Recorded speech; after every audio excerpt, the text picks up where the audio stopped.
Yo, yo, yo, yo, what is going on, everybody? So, obviously, today we're going to be talking about, pretty much this LA Knight getting screwed by WWE. But before we get into it, if you guys are new to the channel, make sure to hit that like button, also hit that subscribe button, also ring that notification bell so you guys will not miss any other content coming to the channel. That being said, we're just going to just hop right into it. Obviously, it's kind of a discussion that needs to be had a little bit, in a way, the fact that you got a guy that's let's be real, who's making over right now on SmackDown. That is right now, a, a crowd loves him every time when he comes steps foot out on SmackDown each and every week. Um, and we'll get to that, John L. So I shout out to you coming in through the chat as well. But my thing is with this his entire run that includes even NXT as well. Look, I think he has a solid run. I will say that, but since post WrestleMania, like they really had nothing for him, which is kind of concerning to the fact that you had a guy that number one, you had has been Vince had this week stuck him in that that manager role for Max Dupree, which let's be real, that really screwed him up. And then he had to find a way to get over, and he did it on his own, which most times and not a lot of times, I feel like the WWE doesn't really like that. But because we have seen instances where people who get over some of their talent gets over organically, they really usually most times that doesn't really work out too well. I mean, like perfect case an example like Zack Ryder, who got over organically through YouTube and stuff like that, and the company didn't really like that as much.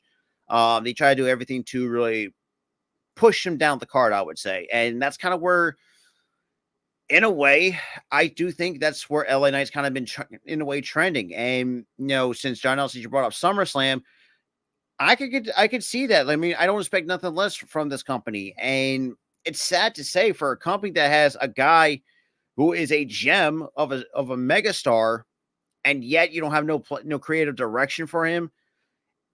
For me, that is, let's be real. That's like, that is just dropping the ball once more with some of the when you have a golden opportunity in LA Knight if you can't even capitalize on that. It's sad to say, and to quite honest though, if he does, if when his contract's up, honestly, I think he should just get the hell out of there, because let's be real, WWE hasn't really done much for him. I mean, even though let's be real, put him in big, and that's another thing to where I have also had issues with, because me and my buddy, my co-host Tyler, we talked about it last night on the show, where you had a guy like LA Knight being in some big matches, but yet lose. So it makes me wonder, like, what are they doing with him?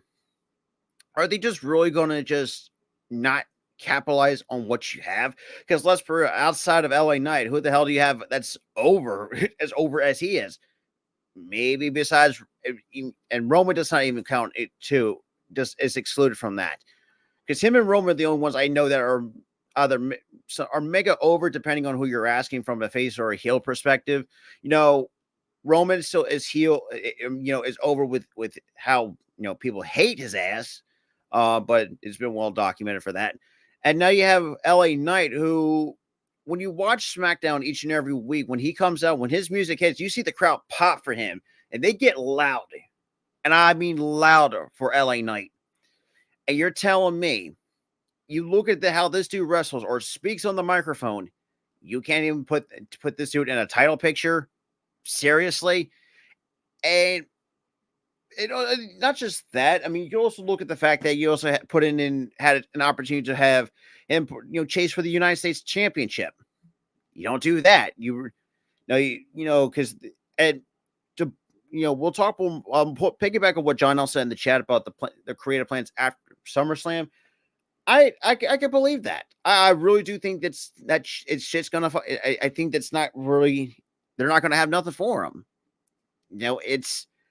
It pains me because I'm a huge LA Knight fan.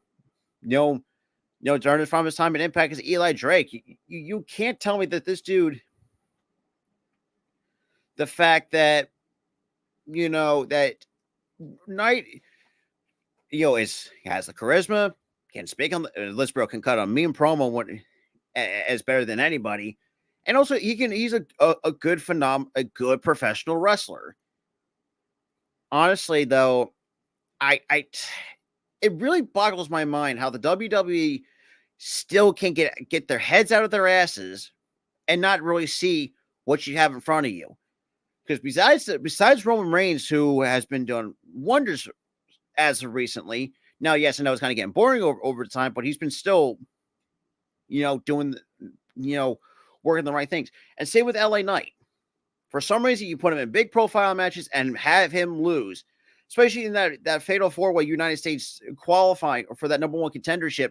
Yet, and you make him lose to a guy like Rey Mysterio, who I don't no disrespect to Mysterio, but let's be honest, Mysterio should never have won that in the first place.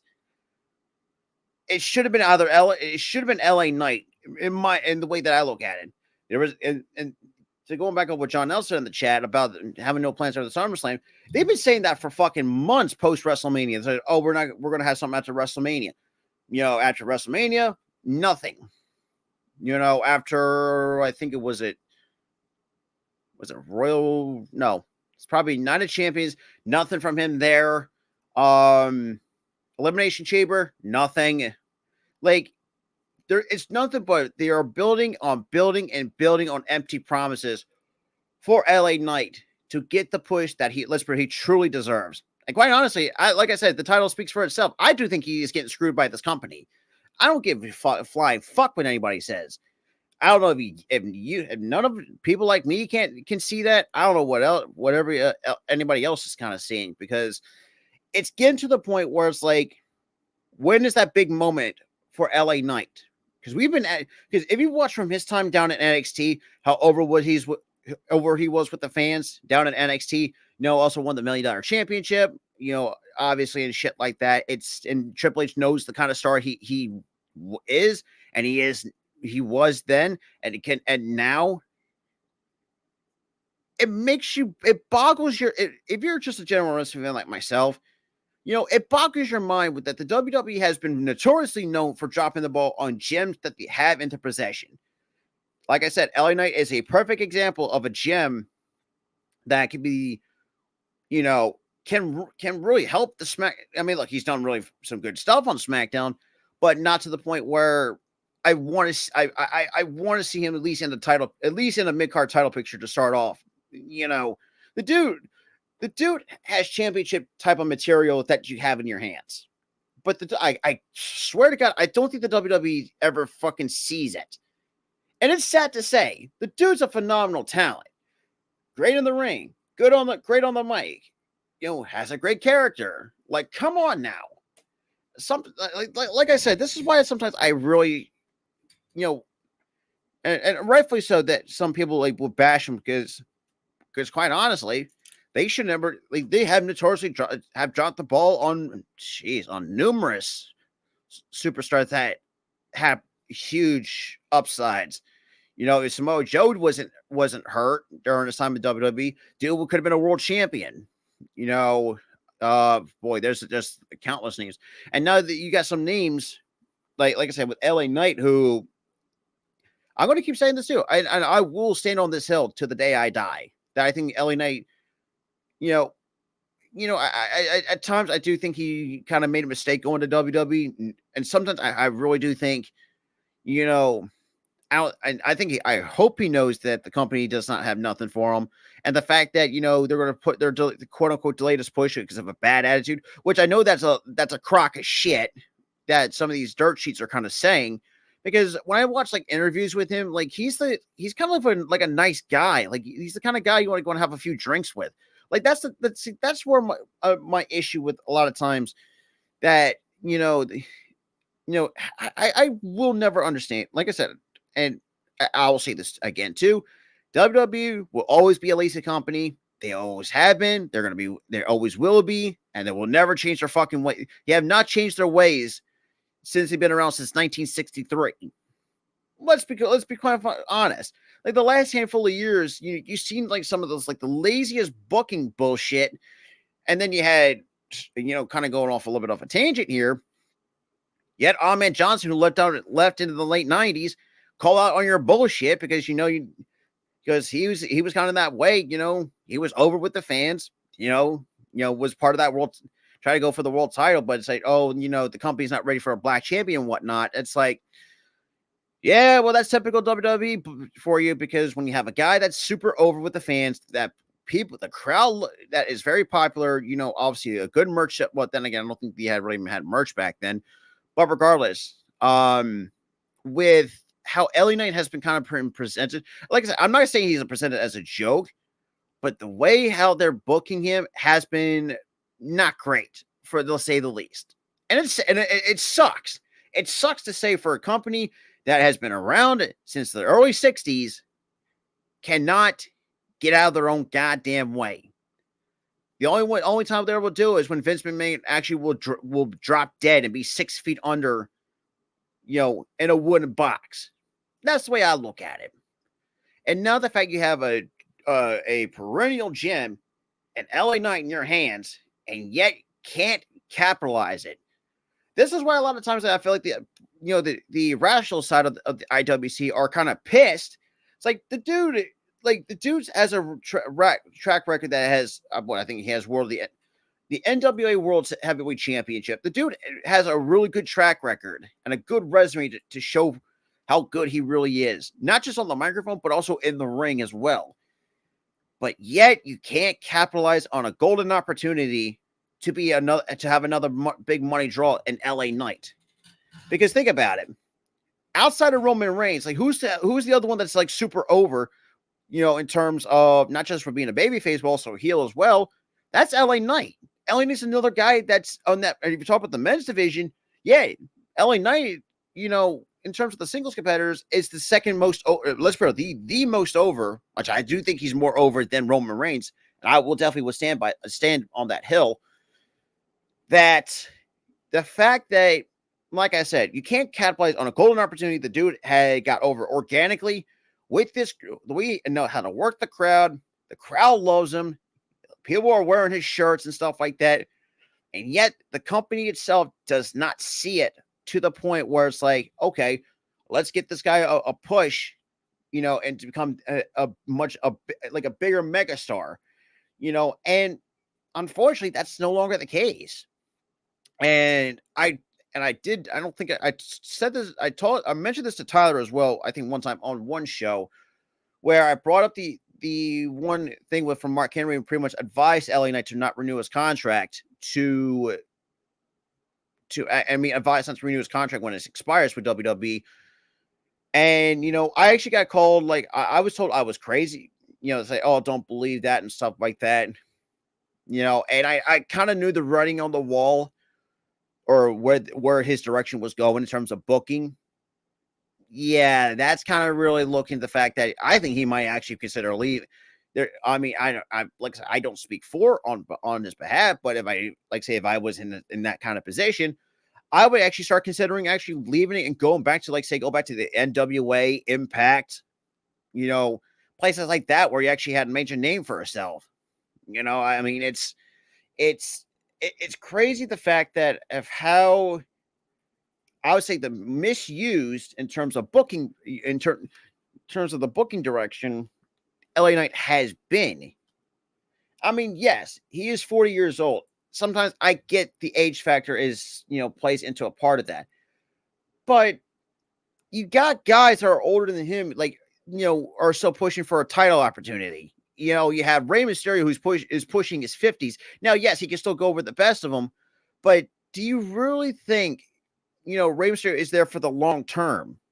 And that's where I think that a lot of times I feel like this company doesn't really do really well, is think long term.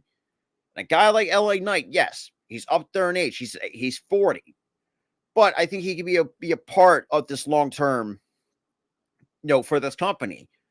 But I guess in the way that WWE doesn't see it, say, oh, he's not going to be fit to be U.S. champion or the IC champ or the world champion.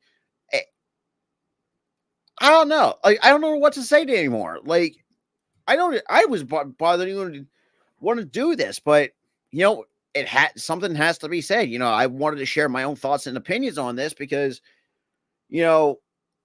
looking at how his time with the WWE has been, yes, it's been a good run, but not good enough to the point where like he's going after title opportunities, which let's be real, he's more well deserved than outside of Damian Priest, but that's besides the point. And that's another thing too. You also had him. There was like reports of him being the heavy favorite to win the Money in the Bank.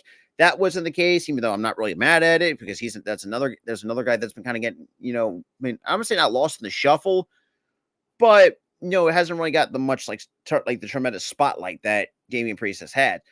And quite honest, I think this might be a hot take. I think LNA's becoming a lost cause on the main roster. I'm just saying that's the way I look at it. I think LA Knight's is a lost cause on the main roster.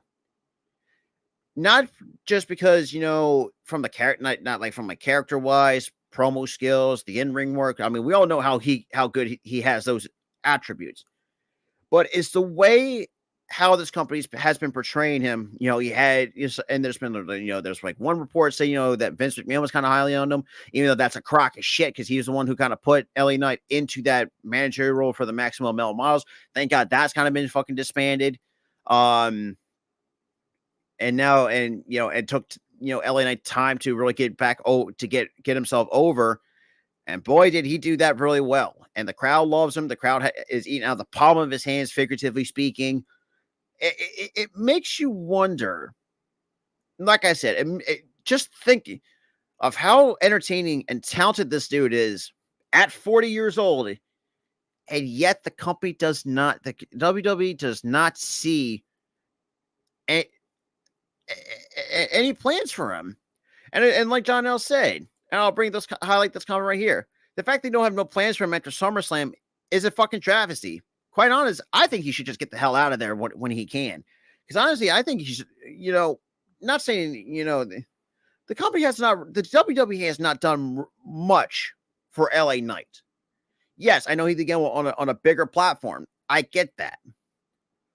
But besides that, like all the matches he's been in, some big matches that you would think, he's like, he can go after like a championship. No, he's lost them. Shit. If you think about the last couple of SmackDowns, like he's lost to the likes of Xavier Woods on SmackDown a few times. I'm thinking in my head, it's like, what is this? What are you doing with LA Knight to the point where you're basically killing any credibility that this dude has built over the years? And the fact he's been wrestling since 2003, but yet has made a name for himself on the outside, with Impact, the NWA, part of the independent circuit. Like, it really boggles my mind how, like I said, most people like myself, we always say that WWE will be lazy. Will be lazy in terms of their booking decisions from now and then towards the future. That's kind of the WWE way. When, and like I said, and going back to the point that I brought up where we talked about when I mentioned Zack Ryder, how organically he got over.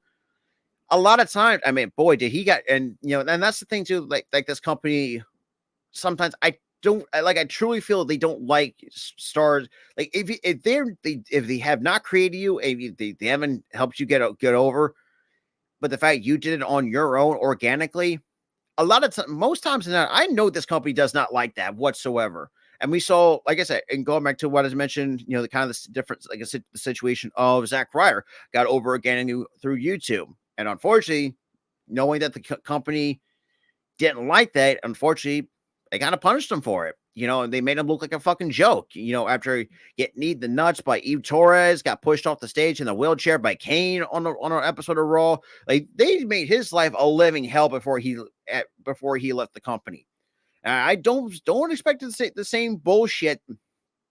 The same kind of treatment I would say this company will do for LA Knight, because I do, like I said, this company has been predictable for the last, well, I would say the last 10, 15 years or ever since then. It's kind of like there's nothing new anymore with this company. Like, that those matches with LA Knight are going to be very predictable, not from LA Knight's perspective, but the way who his opponents are. Because a lot of times than not, like it's just like, it really makes you concerned for a talent like LA Knight, as talented as he is. And, it's, I don't know, like, it really does make you, like, the one thing I will say this, I really hope if you're going to be that one of those brain dead idiots, think that, LA Knight is going to get a push. Yeah, good luck with that logical thinking, because this is the way I look at it. Now, LA Knight has, and some of these, they're not a whole like he'll win some matches, but they're not high profile matches. And a lot of times when I see that, it's like, where was this in the high profile matches that he's been in that had an opportunity of being a number one contender for a championship? Like, like I said, this is go back to what I said about WWE being very lazy and very, very selective of how they use LA Knight. Well, not just LA Knight, but most of their talent on the main roster. And it's tough, that the LA Knight, quite honestly, I just feel like I said, I mean, look, I will still stand that he is getting screwed by this company, not just from, look, the character itself, like, it's not I mean, look, the fact he got that his character over, organically, which, to be quite honest, I'm not surprised to do, is charismatic as hell. Great, like I said, great on the mic, get good in the ring. Even if you looked at during the time with Impact, had a really funny segment called "The Facts of Life." Like there was a lot of things that you really liked LA Knight / Eli Drake, which you actually kind of put your investment into him. The company, yes, they saw what he can do. As soon as he brought him in, I was like, okay, let's see what are they going to do with LA Knight since he's going to be on a bigger stage. That is the WWE. Was over NXT. Actually had a really good run with NXT before he got the call up. And yes, this was during the NXT 2.0 era, might I add. But regardless, as soon as he got to the main roster, they stuck him. And, there was reports that both Triple H and Vince were high on him. Obviously, it's a crack of shit on Vince McMahon, because I know he does love to kill careers. I mean, he has been notoriously known for that.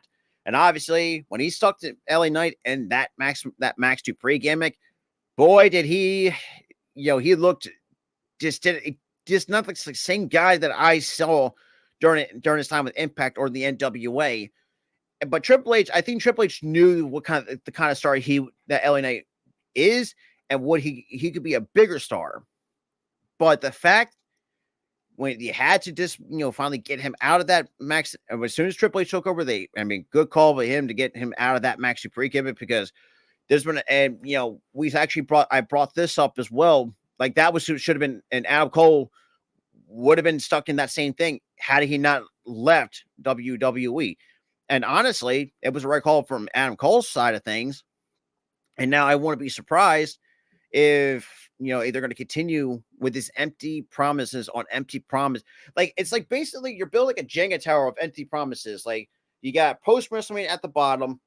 You got a few couple of pay-per-views, because the premium line, it's still the fucking same thing. So I don't know why they rebranded to a premium live event, and shit like that. I mean, could have had him win the Money in the Bank. That wasn't the case, even though I'm not really mad at this decision. The winner of that with Damian Priest, I'm not really mad about that.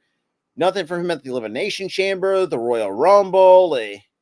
I mean, the list could go on and on. Like I said, I don't want to kind of be repetitive, but if you have not seen the last year or so with him, like, you could tell that this company has been screwing him. And like I said, in terms of the resume, like, the dude has a lot of change. You ain't kidding. But outside of that, obviously no one really cares. Championship Wrestling from Hollywood, one-time heavyweight champion, NWA Heritage Tag Team Champion twice with Brian Cage, the Iron Heavy Metalweight Champion once in DDT Pro Wrestling, Future Stars Wrestling Heavyweight Champion twice. In some of these, like, smaller independent places, Empire Wrestling Federation, one-time heavyweight champion, a winner of the Great Goliath Battle Royal with Josh Dunbar, Heartland Wrestling HWA Television Champion once, Mach 1 Wrestling Tag Team Champion once with Brian Cage, also won the Tag Team Championship Tournament in 2010 with Brian Cage. NWA World Tag Team Championship once with James Storm, Pro Wrestling Illustrated ranked number 32 of the top 500 singles wrestlers in the PWI 500 in 2018, a Pro Wrestling Revolution heavyweight champion one time in terms of his TNA run, one-time Impact World Championship or champion, one-time World Tag Champ with Scott Steiner. I don't even remember that.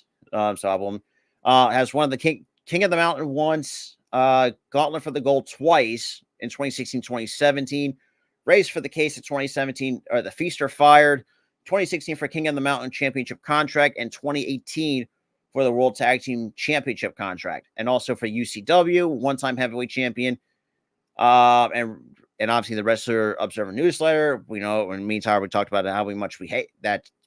That is a shitty way to get your wrestling news. Also was voted worst, and obviously the Max Dupree gimmick was voted the worst gimmick as part of the Maximum Models, and obviously for good reason. And obviously now during the time of WWE, the $1 Million Championship.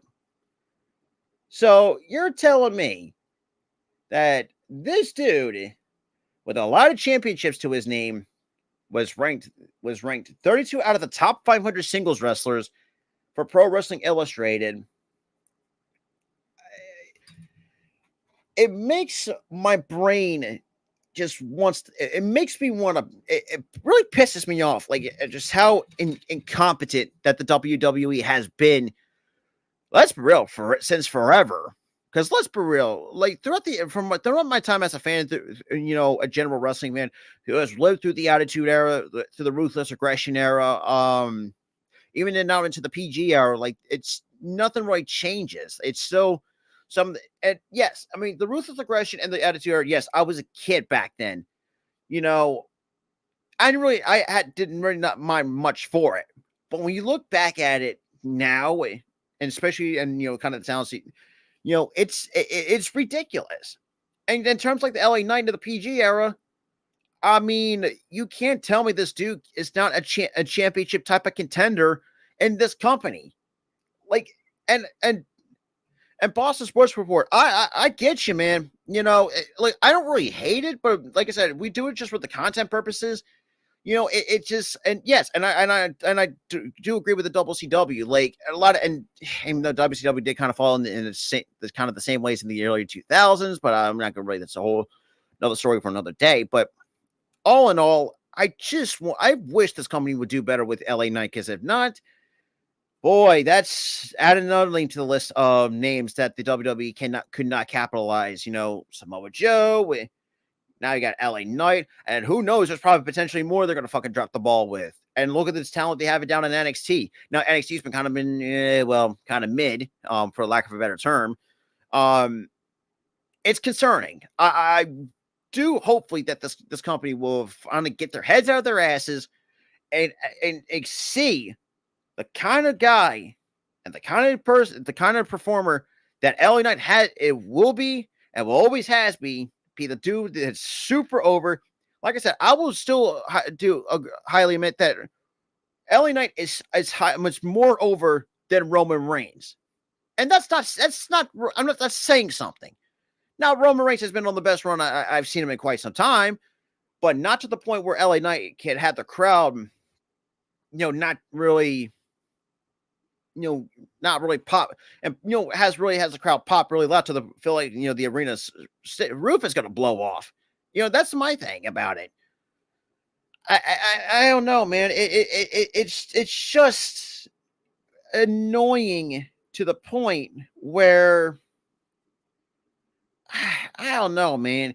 It really does make you. It does really make you wonder, like, what are they doing? And like I said before, kind of really put this in short, the WWE has been lazy, and they will be in terms of their booking decisions. If you're not, I don't know, like there's some things that just doesn't really go right if you're guys like LA Knight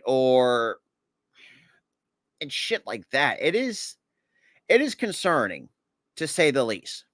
But regardless, if they're going to drop the ball with him, like I said, and I'll say this too, I'm not going to be surprised Because, like I said, the WWE has been notoriously known to drop the ball with them, with potential guys that are gems or have potential upside. And once they leave the company, they become better stars elsewhere. And you're probably the company itself, they're probably kicking themselves for not capitalizing on the opportunities that they had year after year after year. And and I really hope LA Knight doesn't be part of that list. But if if they don't have plans for him, like I said, I do think LA Knight is a lost cause, and that's sad to say.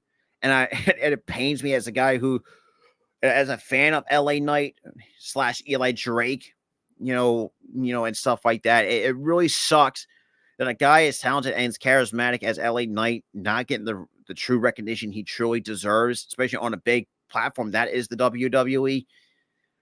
I don't know, man. That being said, like I said, I don't want to spend like at least about half an hour just talking about this, giving my own thoughts and opinions with that.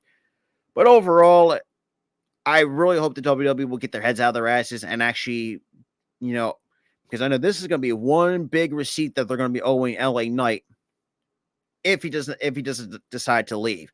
But that remains to be seen. That being said, guys, I'm going to wrap it up here before I'm kind of done ranting about it and just kind of done talking about it. But I'll talk. Me and Tyler will touch more on that on the next episode of the It's Really podcast.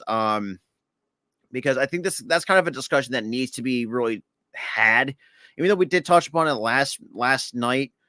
But I want to touch more on it and kind of get Tyler's side of it. Because if you watched last night's show, you can see, and Tyler at one point was skeptical of me saying that. I mean, he kind of looked at me like crazy. But once I told him saying, just keep watching LA Knight and some of these matches he's been in, like I said, lost Xavier Woods twice. Should never have happened, and some of the questionable booking decisions. Then again, like I said, not so very surprised in that it's WWE with these crazy booking decisions. But that being said, I hope nothing for the best for LA Knight. If he does decide to leave, go right back to NWA or Impact where he actually killed it. And that being said, guys, I am out.